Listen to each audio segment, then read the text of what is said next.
Պահպանակների մասին առաջին հիշատակումները գնում են դեպի մեր թվարկությունից առաջ 1000 թվականներ։ Հին եգիպտական գրություններում հայտնաբերվել են պատկերներ, որտեղ տղամարդիկ գրում են հատուկ պահպանակներ։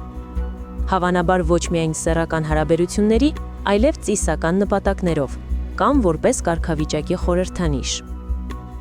Դրանք կարող էին պատրաստված լինել կտորից կամ կենդանիների մաշկից։ Հռոմում նույնպես օգտագործվել են կենդանիների աղիքներից կամ միզապարկերից պատրաստված պահպանակներ, հիմնականում հիվանդություններից պաշտպանվելու համար։ Չինաստանում օգտագործվել են յուղապատ թղթից կամ կենդանիների աղիքներից պատրաստված գլխարկներ։ Սա ամենատարածված նյութերից մեկն էր։ Մետաքսե թուղթը, որն ինքնին բարակ էր և ճկուն, պատում էին յուղով, որպեսզի այն դառնա անթափանց և ավելի դիմացկուն։ Այս գլխարկները ամրացվում էին առնանդամի ծայրին։ Որոշ դեպքերում օգտագործում էին նաև կենդանիների աղիքներ, ինչպես նաև հնարավոր է եղջյուրների կամ այլ կոշտ նյութերի բարակ շերտեր, պահպանակի տեսք տված։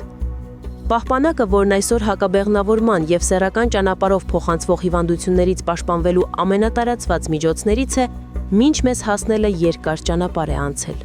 Նրա նախատիպերը ոչ միայն ծառայել են բժշկական նպատակների, այլև եղել են ծիսական արարողությունների մաս և հասանելի են եղել միայն հասարակության բարձր խավերին։